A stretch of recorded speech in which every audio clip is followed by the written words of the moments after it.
All right, and 1, 2, 3.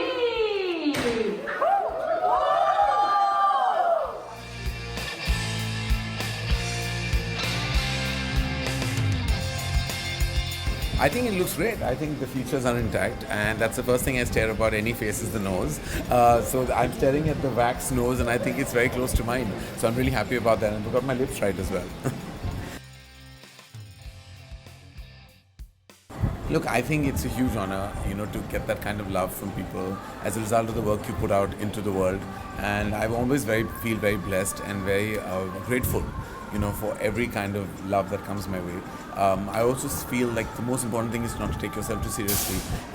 Things are great, and everyone, you get that love and you get that kind of, fame or whatever you call it. But it's important to kind of keep your head tight on your shoulders and just continue doing the work you know. I don't think you should blow your own trumpet, really. It's okay. Like, I worked very hard in my life. I think ever since I was a child, I was always very academically inclined. I always was a curious mind, wanting to learn languages, wanting to learn all kinds of courses. I was a course junkie. I always believed, discipline and punctuality and just some kind of mental organization comes from education. And so I gave it my all. And then when I walked into the movie industry, there were a lot of people asked me, why did you study so hard if you wanted to eventually make movies? And to me, I think everything that I've achieved is a result of the education I've had. I don't need to talk about it because I think it's very easily brushed aside as, you're privileged because you're from the industry, which is not true. We've all faced hardships. My father has as a producer. I did in my initial years of growing up. But I mean, when it's brushed aside and called all kinds of things and labels, it's okay. Eventually people will, when they go through the beats of their own life, they realize that no one's journey is easy. Everyone goes through their fair share of hardships and ups and downs. And the moment you start justifying yourself to anyone, it looks like, you're guilty of something, which I'm not. I was a point of time that I was very shy. I was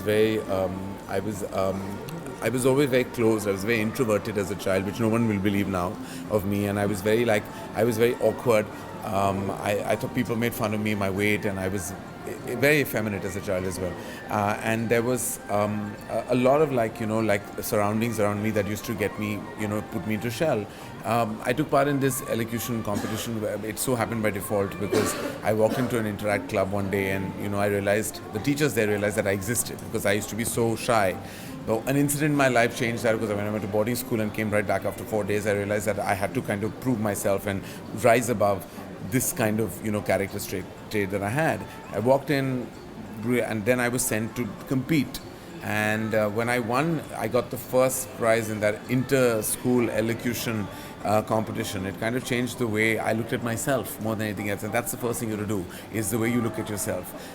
Everyone else will start looking at you differently if you look at yourself in a certain way. And that changed my life.